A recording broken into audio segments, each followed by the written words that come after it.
আসসালামু আলাইকুম প্রিয় জাতীয় বিশ্ববিদ্যালয়ে ভর্তি পরীক্ষার্থীরা, যারা এই মুহূর্তে জাতীয় বিশ্ববিদ্যালয়ে ভর্তি পরীক্ষার জন্য নিজেকে প্রস্তুত করছো বা রেডি হচ্ছ যে সামনে অনার্সে আমাকে পড়াশোনা করতে হবে, সেক্ষেত্রে ভর্তি পরীক্ষায় যে কোনো মূল্যে পাশ করতে হবে। আজকের ভিডিওটা মূলত এই কারণে, যাদের টার্গেট যে আমি অনার্স ভর্তি পরীক্ষায় পাশ করতে চাই, তারা চাইলে সহজে পাশ করতে পারবে।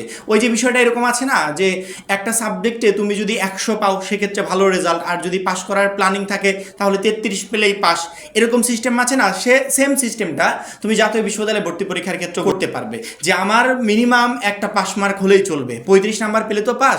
সেক্ষেত্রে আমি যদি 35 বা 40 বা 50 বা 60 নাম্বারও উঠাতে পারি, তারপরে কিন্তু আমি সহজে অনার্সে ভালো একটা কলেজে পড়াশোনা করতে পারবো। মাত্র 310 টাকায় যারা এখনো আমাদের জাতীয় বিশ্ববিদ্যালয়ে ভর্তি পরীক্ষার প্রস্তুতি কোর্সে যুক্ত হওয়া খুবই দ্রুত করো, কারণ কি আমাদের কোর্সে যুক্ত হলে তুমি পেয়ে যাচ্ছ সকল সাবজেক্টের সকল গ্রুপের সাজেশন পিডিএফ আকারে, সেই সাথে প্রত্যেকটা সাবজেক্টের প্রত্যেকটা চ্যাপ্টারের চ্যাপ্টার ওয়াইজ এমসিকিউ পিডিএফ আকারে, বিগত 5 থেকে 6 বছরে জাতীয় বিশ্ববিদ্যালয়ে ভর্তি পরীক্ষার বিশাল এক প্রশ্ন ব্যাংক পিডিএফ আকারে, এছাড়া পড়াশোনার রুটিন, ভর্তি পরীক্ষার গাইডলাইন A to Z থাকছে আমাদের এই একটা মাত্র কোর্সে। এই জন্য যারা এখনো আমাদের কোর্সে যুক্ত হও নাই, স্ক্রিনে যে নাম্বারটা দেখতে পাচ্ছ এই নাম্বারে 310 টাকা কোর্স ফি পাঠিয়ে এই নাম্বারেই হোয়াটসঅ্যাপে আমাকে জানাবে বা কোর্স ফি পাঠিয়েছি, সাথে সাথে তোমাকে গ্রুপে যুক্ত করে নিব, তখন থেকে তোমার ভর্তি পরীক্ষার প্রস্তুতি শুরু হয়ে যাবে। অনার্সে কি করলে সহজে পাশ করা যায়, মানে উপায়টা কি, বা ভালো মানের একটা কলেজে সহজেই পড়াশোনা করতে পারবো, সহজ যে প্রসেসটা সেই প্রসেসটা কি।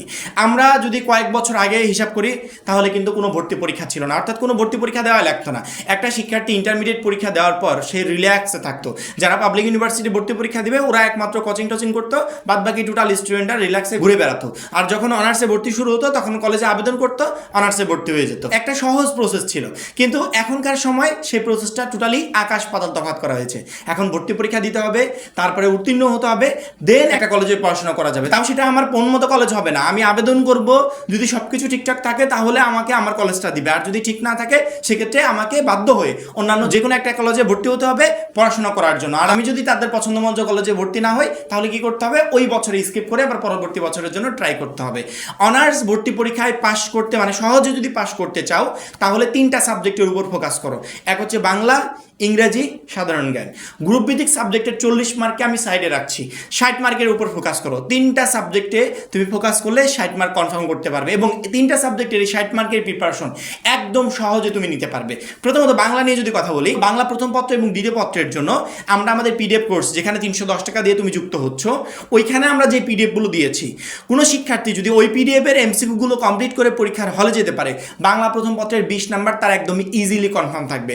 অর্থাৎ তুমি বাংলা প্রথম পত্রে 20 নাম্বার একদম সহজে পেয়ে যাচ্ছ। এই 20 নাম্বার কনফার্ম করার জন্য যে আমাদের কোর্সেই যুক্ত হতে হবে বিষয়টা এরকম না। আমাদের কোর্সে যুক্ত হবে কারা, যাদের এমসিকিউ দরকার, যে ভাইয়া অনার্স ভর্তি পরীক্ষা তো এমসিকিউ পদ্ধতিতে হবে, সেক্ষেত্রে আমি শুধুমাত্র রিডিং পড়ে গেলেও তো এখান থেকে ভালো প্রিপারেশন নিতে পারবো না, আমার এমসিকিউ দরকার। তারা অবশ্যই আমাদের কোর্সে যুক্ত হয়ে এখান থেকে এমসিকিউগুলো সংগ্রহ করবে। ওই এমসিকিউগুলো কমপ্লিট করলে ইনশাআল্লাহ ভর্তি পরীক্ষায় তুমি 20 নাম্বারের 20 নাম্বার কনফার্ম করতে পারবে। আর যারা কোর্সে যুক্ত হবে না তাদের জন্য আমরা বাংলা প্রথম পত্রের এবং বাংলা দ্বিতীয় পত্রের জন্য সাজেশন দিয়েছি, গাইডলাইন দিয়েছি, কি কি পড়তে হবে, কোন চ্যাপ্টারগুলো কমপ্লিট করতে হবে, কোন অংশগুলোর কি পড়তে হবে, টোটাল এভরিথিং নিয়ে বাংলা প্রথম পত্রের আমরা সাজেশন দিয়েছি। তোমরা যদি এখন ইউটিউবে গিয়ে বাংলা প্রথম পত্রের সাজেশন অনার্স ভর্তি পরীক্ষা 2027 লিখে সার্চ করো, আমাদের ভিডিওটা সবার উপরে চলে আসবে। তুমি যদি ফেসবুকে গিয়ে সার্চ করো সেখানেও পেয়ে যাবে। অর্থাৎ ফেসবুক এবং ইউটিউব আমাদের চ্যানেলে বাংলা প্রথম পত্র এবং দ্বিতীয় পত্রের জন্য কি কি পড়বে তার এভরিথিং দেওয়া আছে। সেই গাইডলাইন মতো তুমি তোমার এইচএসসি পর্যায়ের যে বইগুলো আছে সেই বইগুলোকে সুন্দর করে কমপ্লিট করো, তাহলে তুমি অনার্স ভর্তি পরীক্ষার জন্য বাংলা প্রথম পত্রে একটা বেস্ট প্রিপারেশন নিতে পারবে আমাদের কোর্সে যুক্ত না হয়ে।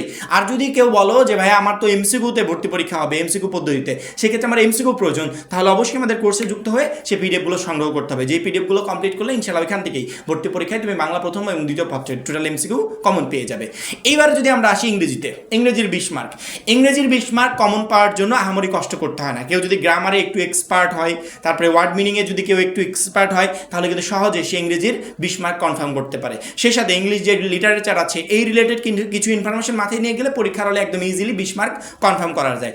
এই জন্য আলাদা করে আমার মনে হয় যে এমসিকিউ পড়া উচিত হবে না, মানে ইংরেজির জন্য এমসিকিউ পড়া উচিত হবে না, ইংরেজির জন্য রুলস কমপ্লিট করতে হবে। যে আমার সাধারণত যে টপিকগুলো নিয়ে ভর্তি পরীক্ষায় প্রশ্ন এসে থাকে ওই টপিক রিলেটেড রুলসগুলো কমপ্লিট করে যেতে হবে। এখন তুমি কোন কোন টপিক রিলেটেড রুলস কমপ্লিট করবে ইতিমধ্যে আমরা আমাদের সাজেশনের মাধ্যমে সেগুলো বলে দিয়েছি। ওই টপিকগুলো কমপ্লিট করলে অনার্স ভর্তি পরীক্ষায় ইংরেজিতে তোমার 20 নাম্বারের বেশি ইনশাআল্লাহ পরীক্ষার হলে কমন থাকবে। 3 নাম্বার আমাদের সাধারণ জ্ঞান থেকে প্রশ্ন হবে। সাধারণ জ্ঞানের 20 নাম্বার উঠানো একদমই ইজি।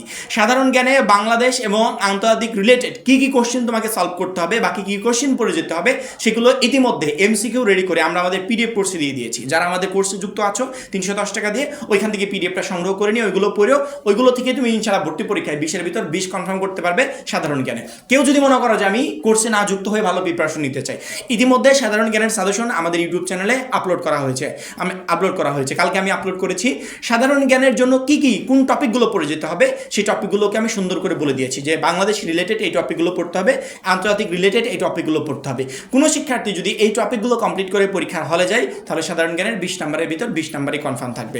আমি টোটালি 60 মার্কের জন্য শিক্ষার্থীদের একটা পূর্ণাঙ্গ গাইডলাইন ইতিমধ্যে রেডি করে দিয়েছি, সাজেশন রেডি করে দিয়েছি। এই সাজেশনটা ফলো করা প্রত্যেকটা শিক্ষার্থী পরীক্ষায় 60 মার্কের জন্য একটা বেস্ট প্রিপারেশন নিয়ে যেতে পারবে। তোমার যদি টার্গেট থাকে যে আমি উপজেলা জেলা পর্যায়ে একটা কলেজে পড়তে চাই বা মিনিমাম পরীক্ষার হলে আমি 5টা করতে চাই, সেক্ষেত্রে এই 3টা সাবজেক্টের উপর ফোকাস করো। এই 3টা সাবজেক্টে আমরা যে সাজেশনগুলো দিয়েছি সেগুলো ফলো করো, আমরা যে এমসিকিউ দিয়েছি সেগুলো ফলো করো।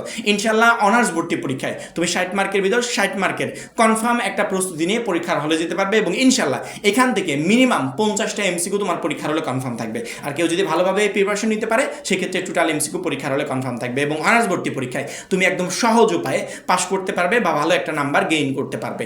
আর কারো যদি টার্গেট থাকে যে আমি বাংলাদেশের টপ র্যাঙ্কিং কলেজগুলোতে পড়তে চাই, তার হিসাব আলাদা, তাকে সকল সাবজেক্টের প্রিপারেশন নিতে হবে। তবে যাদের টার্গেট মোটামুটি একটা নাম্বার পেয়ে উত্তীর্ণ হতে চাই বা সহজে পাস করতে চাই, তাদের বলবো তুমি এই 3টা সাবজেক্টের উপর ফোকাস করো, আমাদের সাজেশনগুলো ফলো করো, এতটুকুই তোমার জন্য যথেষ্ট। আমার মনে হয় প্রত্যেকটা শিক্ষার্থীকে বোঝাতে পেরেছি। অনার্স ভর্তি পরীক্ষা রিলেটেড পরবর্তী যে কোনো গুরুত্বপূর্ণ আপডেটের জন্য অবশ্যই আমাদের চ্যানেলটাকে সাবস্ক্রাইব করে রাখবে। সবাই ভালো থাকবে, সুস্থ থাকবে। আল্লাহ হাফেজ।